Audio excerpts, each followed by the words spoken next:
People accused of committing benefit fraud could be stripped of their driving licences in a bid from government to enact what they call the biggest fraud crackdown in a generation. The new Public Authorities Fraud, Error and Recovery Bill will give the government the power to suspend people who owe debts of £1,000 or more to the DWP from driving, provided frequent requests to repay the debt have been ignored. The bill also gives governments the power to recover money directly from someone's bank accounts if they are not on benefits and not paid through PAYE. Now, Liz Kendall, Secretary of State for Work and Pensions, said, "We are turning off the tap to criminals who cheat the system and steal law-abiding taxpayers' money." Now, the government say that this bill will save the DWP £1.5 billion over the next 5 years.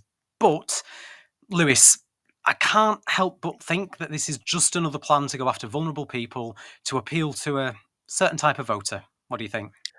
Yeah, absolutely. There have been obviously generations and decades of obviously certain types of media. We know who we're talking about, who have constantly attacked people who are benefit frauds, who are these lazy people. We know all the usual rhetoric, and that has actually helped in many ways in terms of obviously the right wing.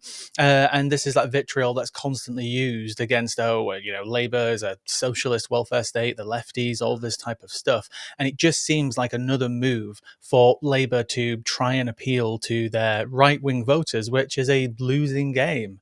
It just seems like one of those other tactics. I'm not sure if that's where you're coming from it, or do you think they're just wanting to be really financially responsible and just want to get this money back? I think it's interesting that the big announcement is benefit fraud rather than tax fraud, right? I think it's interesting that that's the sort of the route they're going down with this. The fact that they're talking very loudly about the benefit aspect of this as well tells me that they're trying to appeal to a particular type of voter. What gets me with this though is that, well, there's a couple of things. So some campaigners have talked about the fact that recently, I think it was just a few years ago, many carers were caught up in a scandal where they were all getting told they had to repay the carers allowance because they had worked maybe an hour or so more than they were supposed to in order to be eligible for it. And as a result, the DWP were like, nope, we're clawing all of that back. Now, those people that are in that situation, people that are looking after vulnerable people and who were, working as well and getting carers allowance, and they, sometimes we work a little bit more than we're supposed to. Sometimes you put an extra hour of overtime in. It's easily done. It's not deliberate. They're not fraudsters that are trying to steal all this money from the system. They're just genuine people that they got asked to do an extra hour at work and they did. And then all of a sudden they're getting told that they're no longer eligible. They owe all this money back. And I think what concerns me, the first point, is that people like that are going to be targeted by this as well. And Yeah, absolutely. Oh, sorry, were you finished? My bad. I thought you froze them for a second. it's all right. Go for it.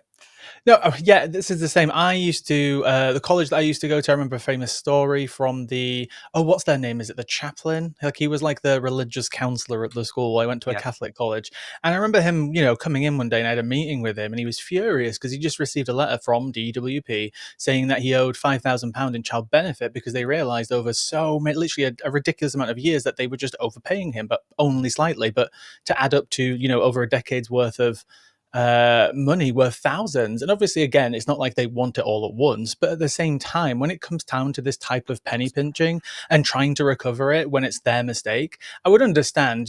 I did also have a friend who accidentally got paid £10,000 in their first payment as some weird mistake about 10 Wow. years ago from DWP for it was like out of work allowance or something. And obviously in those cases, yeah, okay, that give it back. Okay, it makes sense. But this idea of going after people who may have, been overpaid or maybe claimed something for slightly longer than they should have, perhaps, maybe in lots of different situations, it just seems like the most ridiculous type of penny pinching. Yeah. And what we know as well, when it comes to actually taking these people on and the resources that it requires, it costs a lot of money. I'd love to see in the analysis, because it's not there, they're talking about how much they're going to recover. How much is this going to cost?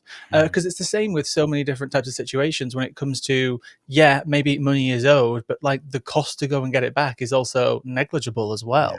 Yeah. And a lot of these people as well may not know that they're committing benefit fraud, which is absolutely possible. There are Mhm. people who, pay like the bedroom tax, for example, and their child moved out 6 months ago, and suddenly they realize they should have been paying the bedroom tax. Mhm. It's situations like this where people are technically committing benefit fraud in lots of ways, but they just simply don't know it. So going after these people are just ridiculous. What do you make of the whole driver's license thing? Because the way that it's worded and the way that they've set it out is that it would only apply if you'd have to owe more than £1,000. Firstly, and multiple attempts to recover that money would have to have been made before they could appeal to the courts to basically have Mm. your driving license suspended. But what worries me about that is if you've got someone who's already struggling to pay back a debt, but they drive, and you take that away from them, they might need to. I mean, in my job, I literally have to drive. You know, I work in social research and I go from place to place. And if I've not got my driver's license, I cannot do my job, which means I can't earn money. So how are those people supposed to pay back those debts?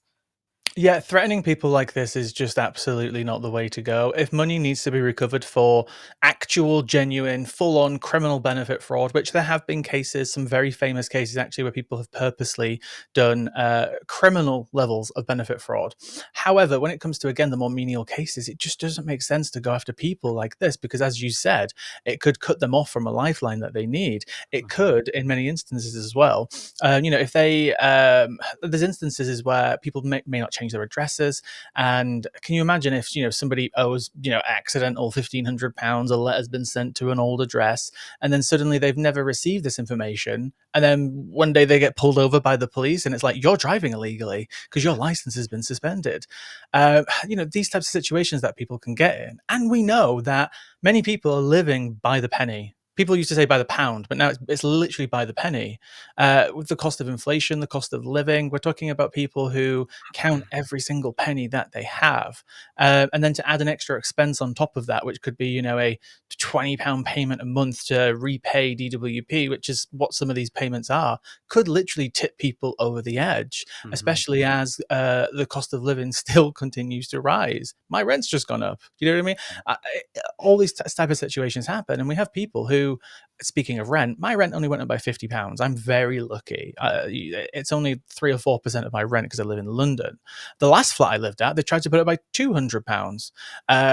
This is what's happening in people's lives all over the place. And then to add another expense on top of that, paying WD pack, just, I'm sorry, but let it go. Go after the actual full blown criminals when it comes to this, because Yeah. that's not what most of these people are. It's mostly accidental benefit fraud, Mm. which is a And weird thing to say in one line. the element of allowing government to take money directly from people's bank accounts. I mean, I might be mistaken, but isn't that what the Conservatives were planning to do? Like, it feels like a very. I mean, would we expect anything less from Keir Starmer's Labour? But it feels like a Conservative policy. We're going to go after the people on benefits. We're going to, and if they don't pay up, we're going to go into their bank accounts to take the money direct, or we're going to stop them from driving. It just feels cruel. Yeah. And why don't we go after the people who actually owe money in lots of different circumstances, right? And this isn't the typical lefty, oh, let's tax the rich, all this type of stuff. But there are genuine cases out there where people are evading tax in lots of sneaky little ways, which I'm Mm. sure many are legal, but we know many aren't. Look what happened to the former chancellor. What was his name? The founder of YouGov. He was chancellor for like 2 days under Liz Truss. Boris Johnson. Someone will tell me. Uh, Someone will tell Nadeem me in the comments. Zahawi? Was it Nadine? I Oh, don't was know. it? I can't remember. There was that we went through that many cabinet ministers in that period of I time. literally can't keep up. Someone will correct us in the comments very I'll see quickly, it I'm in the sure. chat. Yeah. But he went through that battle, Oh, didn't he? Kwasi Kwarteng, was it him? Kwasi, was it Kwasi? No, Kwasi No, he was was was Liz Truss, Elizabeth wasn't he? Truss's. Yeah. There's so many. Anyway, I remember. Do you remember the One of specific them. case? He owed millions to the tax revenue service, which I'm now forgetting the official name, HMRC.